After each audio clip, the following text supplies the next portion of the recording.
As mothers, we really run that risk because we're so busy paying our bills, managing our homes, taking care of our children, and then the day flies by, and then the next day, and the next day, and the next. And that's why I think we are even more prone to burning out, because it is so hard to carve out time to even have breathing room for our own emotions and feelings. Hey, I'm Mia Hemstad. I'm a wife, I'm a mom of 2 kids, and I'm a trauma-informed self-care coach. I also live with diagnosed PTSD and depression. I started sharing my mental wellness journey online in 2017 when I was diagnosed with postpartum depression and anxiety. And since then, I've heard from hundreds of women who all struggle with the same thing, putting ourselves last. This is a struggle that's keeping so many women burned out and unhappy, through no fault of our own, by the way. I've been working on my own healing as an abuse survivor since 2013. But when I became a mom, I really started to do the inner work of figuring out why I was putting myself last and how to start prioritizing myself for the first time in my life. This podcast is about sharing all of those lessons with you. So if you're interested in hearing honest stories, life advice, and inspiration that encourages you to make your health, happiness, and well-being a priority, then definitely stick around. Welcome to your No Longer Last journey. Hey everybody, I am so excited to be back with you today. How are you doing? I know for me, it has been a intense year. It has been a really intense year.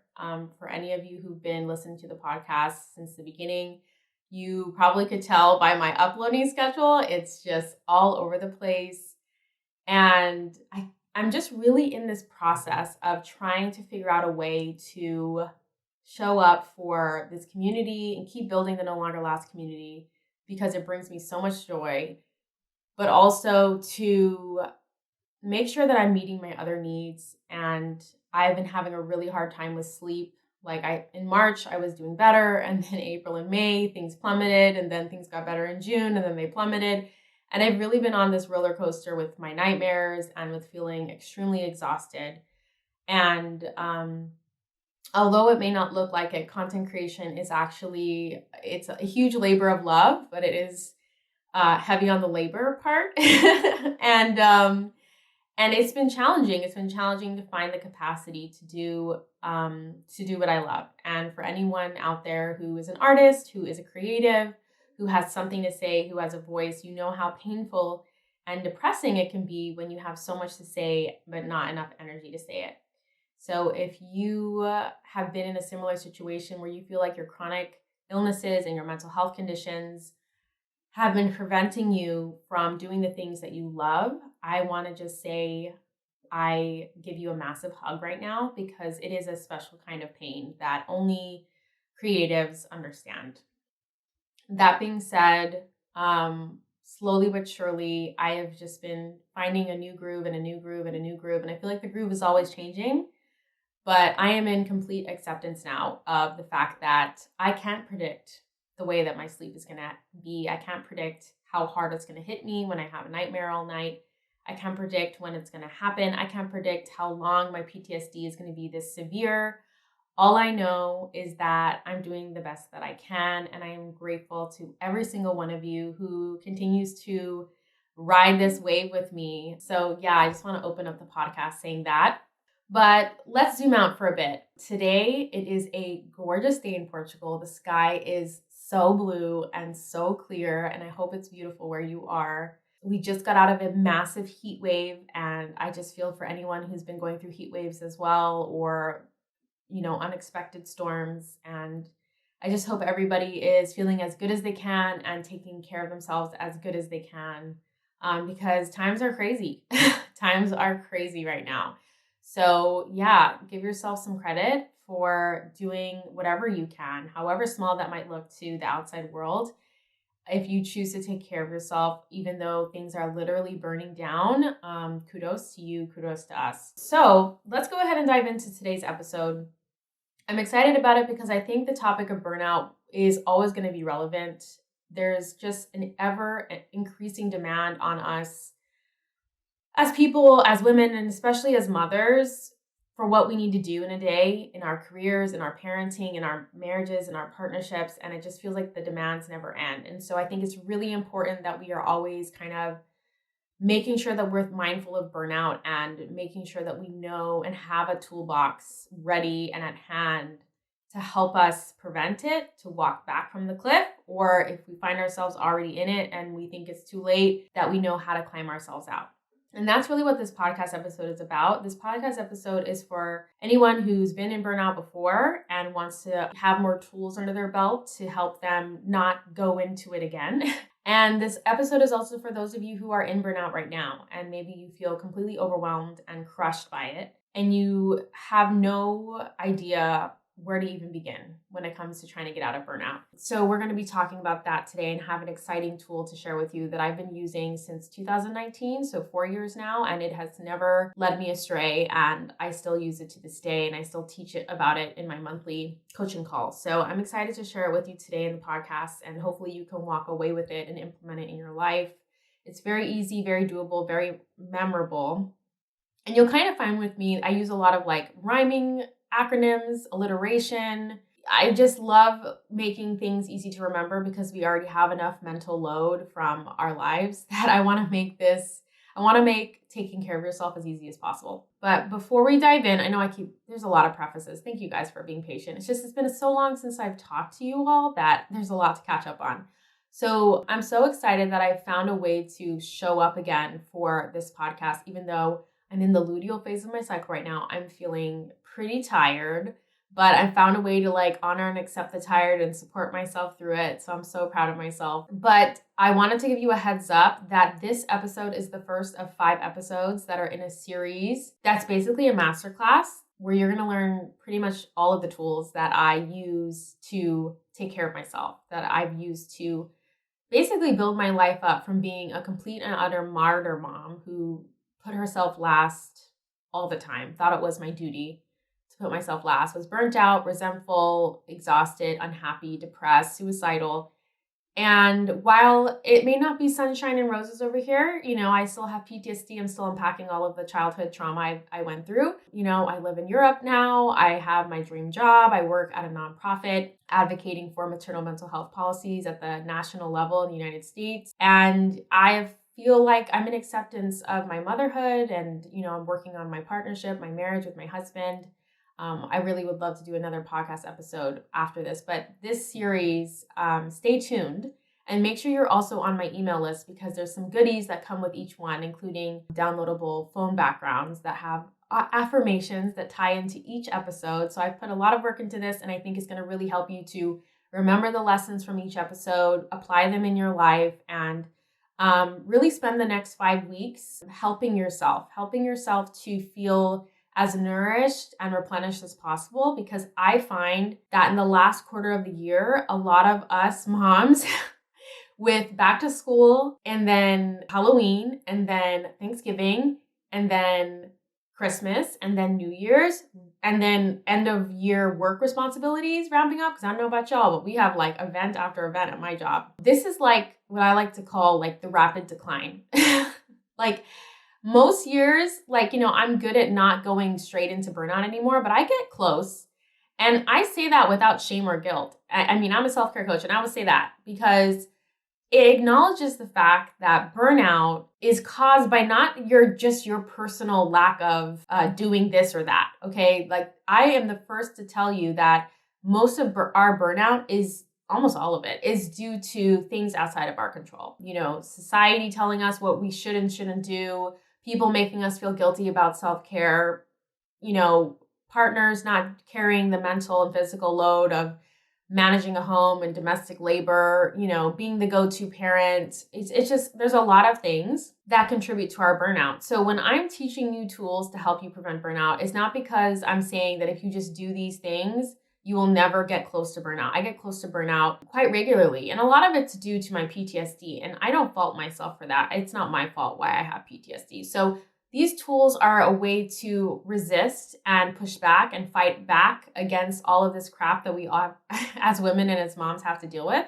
So know that the next 5 episodes, as I'm giving you these tools and I'm talking about burnout and self-care, that it's coming from a place what I like to call an anti-oppression lens of burnout, where self-care is a form of self-advocacy. It's a form of self-protection. It's a form of self-love. It's not this frivolous thing that we should do so that we can post something cute to our Instagram and, be a part of the mainstream. Like, that's not my version of self-care. So with all that being said, I'm really excited to talk about this tool that I like to call the weekly wellness check-in.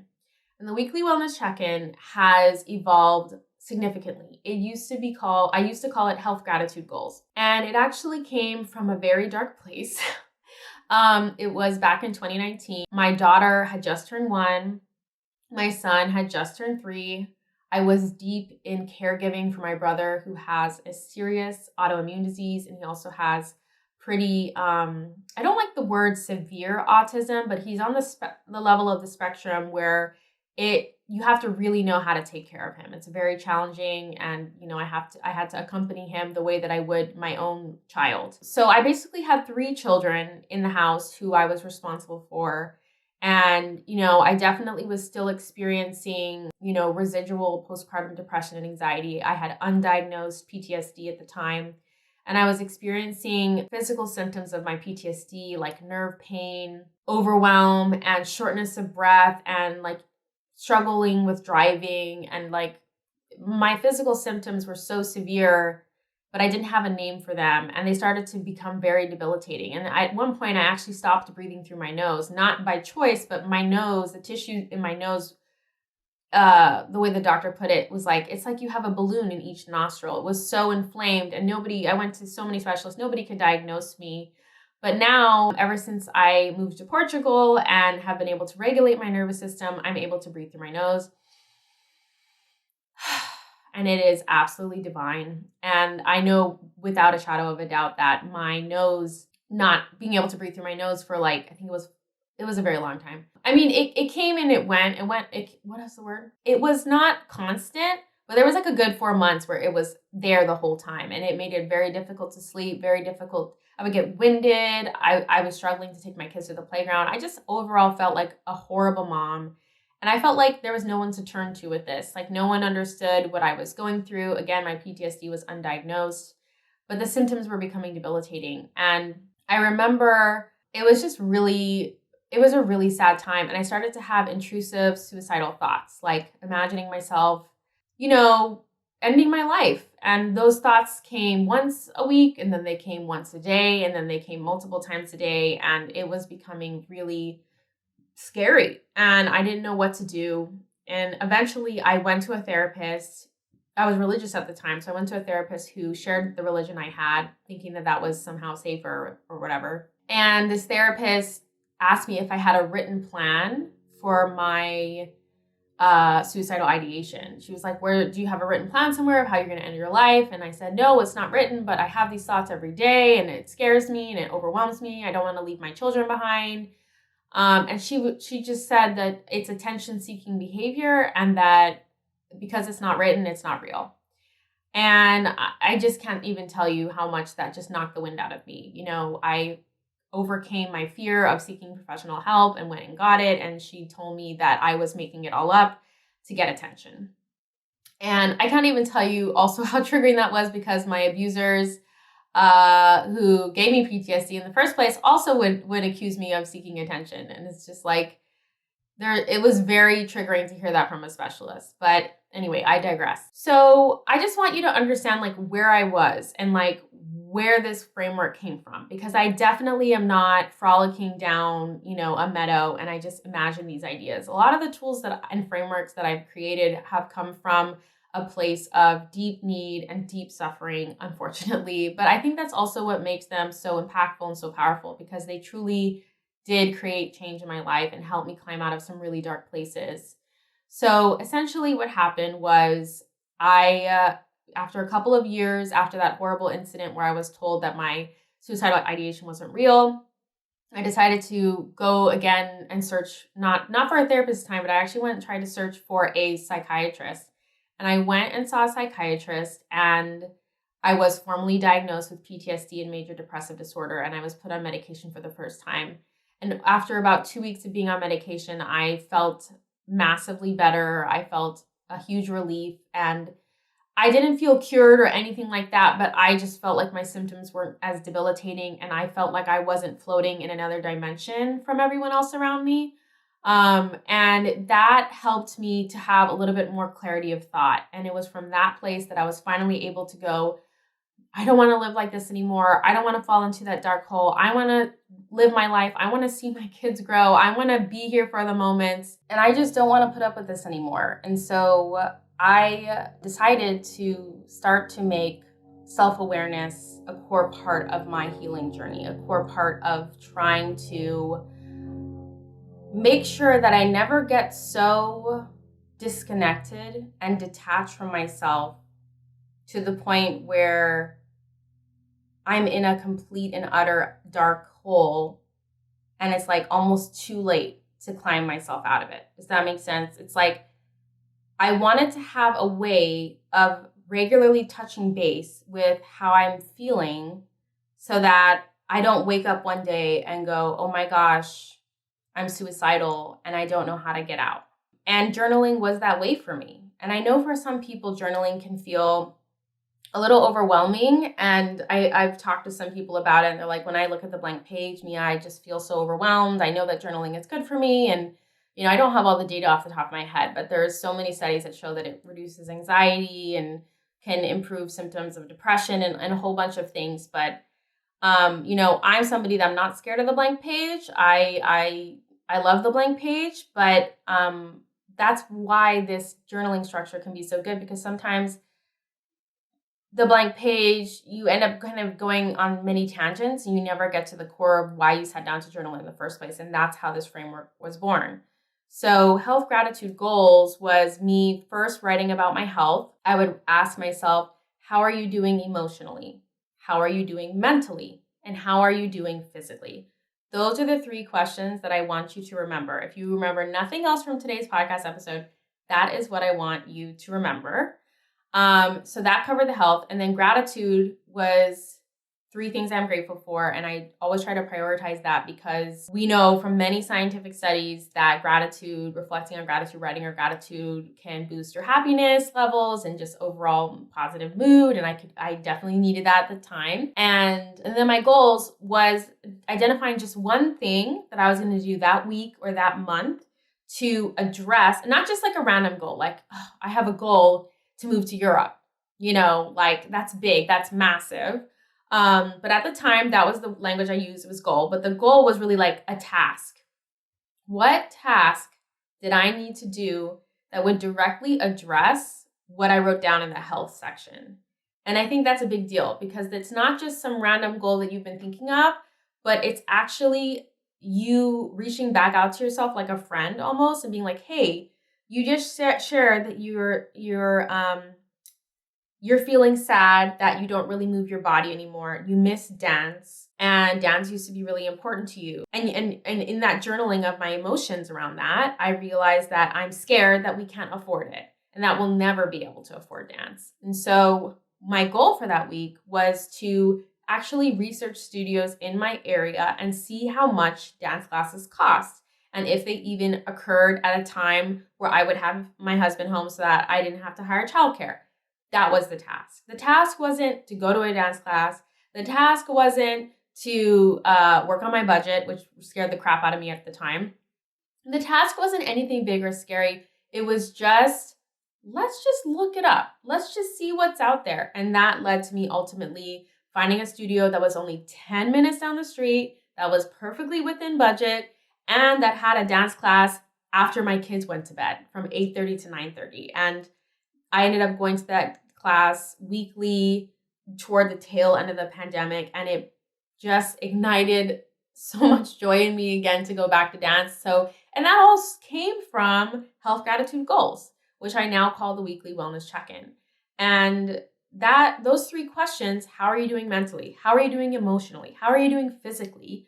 Those 3 questions are just part of the weekly wellness check-in. There are different components to the weekly wellness check-in that all work together and they integrate together so beautifully and seamlessly. And I'm going to be teaching you the other pieces to the weekly wellness check-in over the next 5 episodes. So definitely come back for next week where I'm going to be unpacking the 4B self-care framework. But yeah, so I know that sounds, deceptively simple, but truly I would show up I literally would use printer paper and a number 2 pencil because I didn't even have a journal. And it was like 8 a.m. on Monday morning when my husband would leave for work and the kids were fed. And, I was sat down with my coffee and finally had a moment to myself while my kids watched like Little Baby Bum or something. And I would just divide that one sheet of printer paper into 3 sections. And the top was health, the middle was gratitude, and the bottom was goals. And it would just be one goal. And that's another thing. People think like they need an hour to journal, but when I would reflect on my health holistically, mind, emotions, and body, it would be like 3 sentences per section because that's all the time I had. And that's another thing I want to point out. Please don't let perfectionism keep you from using a tool that could literally save your life and change your life.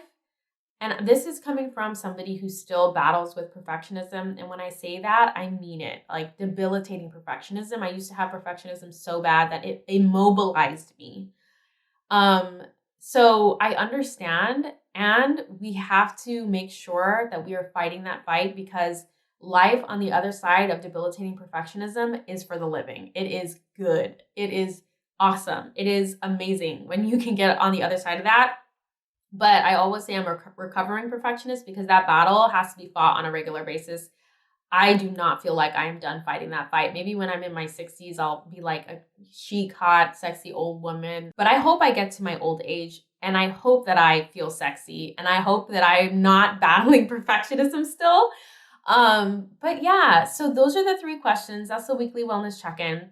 I would say it's like part 1 of the weekly wellness check-in. I'm going to be sharing those prompts in the newsletter where this podcast will also be sent. So if you want to have like an email or something physical or digital that you can save, look out for that email.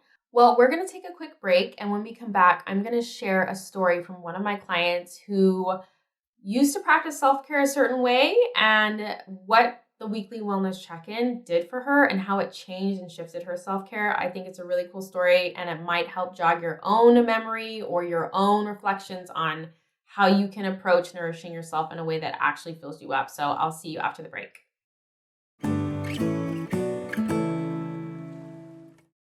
Hey everybody, I have a super exciting announcement. My program, No Longer Lasts the Journey, is reopening with special bonuses on October 1st, which is a Sunday. I am pumped about this because this is my signature program that is structured over a 12-month long period. It is definitely a journey. We focus on one thing per month. The reason why I think it's so impactful and helpful to my clients is because everything that I teach in the classes, the reflection guides, the way that I coach, it's all rooted in an approach that acknowledges that we're moms. Most of us have mental health conditions. Most of us are survivors of abuse. Most of us have limited resources or limited capacity or maybe chronic health conditions. I have all of those things. And so the way that I teach and the way that I've developed my 12 classes are rooted in that understanding. So you're not going to get a tip or advice or a strategy from me that it really is designed for a male who has someone at home doing all the domestic labor.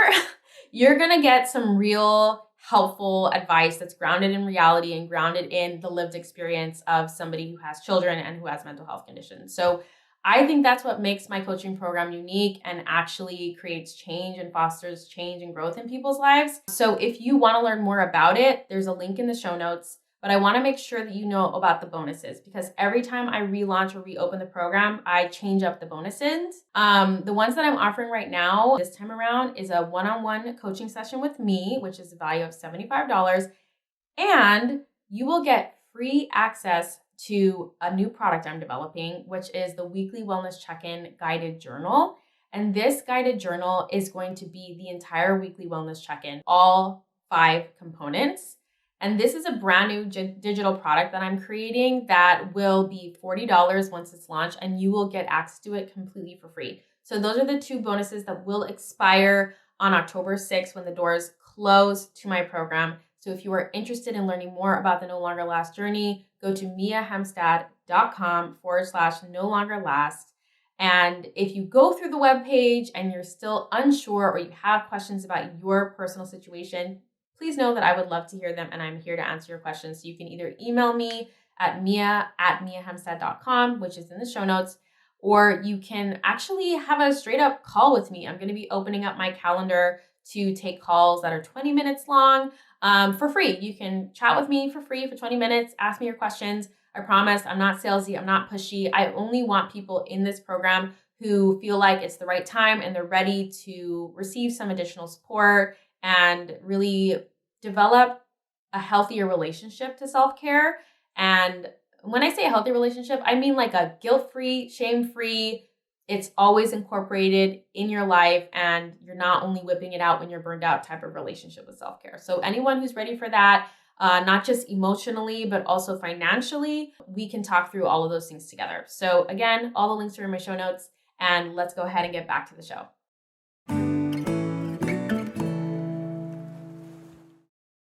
All right, so I'm really excited to share this story because I think that it demonstrates the power of these deceptively simple questions. So when I was hosting Rituals That Replenish, which you might have heard of, it's like a tinier version of my coaching program, the No Longer Last Journey. And I met with this lovely lady who was going through this weekly wellness check-in with me. I thought her awareness around it was so powerful because she was like, this helped me realize why my self-care hasn't been working. And I was like, can you tell me more about that? And she was like, well, I thought that self-care involved going out, spending money on yourself, and I would keep doing that. And I would come home and I would still be irritable and I would still be frustrated. You know, she's a mom, she has 2 little kids, and she would come home just feeling like she just didn't have any extra bandwidth. And I'm going to tell you right now that good self-care makes you feel replenished. It makes you have extra bandwidth at the very least, even if it's in a small amount. You shouldn't feel more depleted after your self-care, okay? If you do, you're practicing what I call social media self-care. It's self-care that we feel like we should do or that we've been taught to do or modeled to do based on what we see online versus authentic self-care, which is self-care that flows or kind of comes from an awareness of self, an awareness of what you need and how you're really doing. And so she realized when she was doing the how am I doing mentally, emotionally, and physically prompt that she actually needed self-care that let her be alone, that let her be a homebody, that let her not have to leave the house. This particular client has a long work commute and she's an introvert and she peoples all day long and, you know, with little kids at home and I working in a workplace, she doesn't work from home the way that I do and I get to be alone most of the time. And she realized that the self-care that actually would replenish her is asking her partner to take the kids and leave the house on a Saturday. And she would stay home and clean the house, blasting her favorite music and just be by herself. She was like, the idea of having a clean home to bask in, of being able to sing my music as loud as I want, of being alone and only needing to focus on myself and just kind of refueling as an introvert. She was like, that sounds so good to me. And I was like, yes, I am so freaking excited about this. That is the power of this prompt. Instead of jumping into, okay, I'm going to do this on the weekend. I'm going to go get my nails done. I think what she shared was that she went and got her nails done and she went to the movies. And she was just like, it just didn't do it for me. And it's just like, that's why I love this process, because instead of just doing what you see other people doing or doing what you feel like you should do, and then feeling guilty that you spent money and you went out and you spent your precious weekend time, which is so limited, on stuff that didn't actually fuel you, you instead took the time to be honest with yourself about how you're actually doing and then realize that you're not feeling good because you are introverted and you haven't been refilling that introvert cup, that need to be alone. And when you look at your circumstances and you go, when and where and how in my life can I find the time and the support to be alone? Then that actually resulted in planning a self-care activity that met the real need. And when you meet your true needs and you meet your true desires, you're able to actually feel replenished. So that epiphany that she had, I wanted to take the time to share here because I think that I talk a lot about concepts and ideas and frameworks and strategies, but I think we need to hear it in the context of people's lives in order to understand how we might apply it to our own. So I hope that that story could inspire you. I know it did for me because I also am like subject to comparing my life to other people's on the internet and falling into the trap that I feel that I should do what someone else is doing. And I completely ignore the fact that I need to operate through this world in a unique way. We all do. And I think that there's something really beautiful and powerful about being in complete acceptance of what's really going on with you and what you know you really need to feel good. So, yeah, I thought that was awesome. So, I hope this episode could help you today. That's all I had for you today. The last thing I want to leave you with is this affirmation that I love to repeat to myself whenever I'm feeling guilty about self-care, unworthy or undeserving of self-care. And that affirmation is, you deserve the same love and care you give to everybody else. You deserve the same love and care you give to everybody else. And as a part of this 5-part episode series, I will be creating a beautiful graphic with that affirmation that you can download. It's sized to be a cell phone background if you want to be reminded of that affirmation on a daily basis. Maybe seeing it will remind you to do the weekly wellness check-in. And as an action item, and yes, I'm giving you a little action item because this series is all about making change. I would love for you to set a date and time for you to have a weekly wellness check-in date with yourself with just these prompts, not with all the other stuff yet. We'll get there 1 week at a time. But if you could just take 15 minutes, set it in your calendar, and ask yourself, how am I doing mentally? How am I doing emotionally? And how am I doing physically? You can answer that question with one word for each line, for each prompt. You can answer that question with one sentence for each prompt. You can answer that question with one paragraph for each prompt. It doesn't matter. This isn't about perfectionism. This is about taking the time to get to know yourself. And that is a really beautiful start to combating burnout, getting out of the burnout cycle. When we reconnect with how we're doing, then we don't run the risk of looking up at our lives months later when it's like almost too late, like it was for me. And as mothers, we really run that risk because we're so busy paying our bills, managing our homes, taking care of our children, and then the day flies by, and then the next day, and the next day, and the next. And that's why I think we are even more prone to burning out, because it is so hard to carve out time to even have breathing room for our own emotions and feelings. Unless we actively carve out that time, I call it ruthlessly making space. And I use the word ruthless because sometimes it's what it feels like when I'm trying to carve out space for me. I have to be like, nope, that's not happening. Nope, we're not doing this. I need this time. I'm taking a nap. I have to be kind of ruthless about it. And I don't feel ashamed because I know that the only person who can take care of my needs is me. My kids need me to do it. My husband needs me to do it. My work needs me to do it. I need me to do it.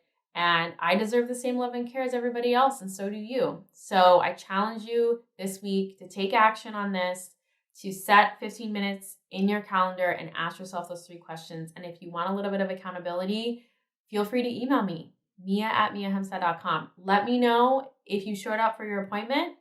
Let me know how it went for you. I would love to hear and cheer you on. But yeah, that's all I have for you today. I hope I will see you on my newsletter, and so that you can receive some tips and some awesome affirmations from me. And I will see you in the next episode.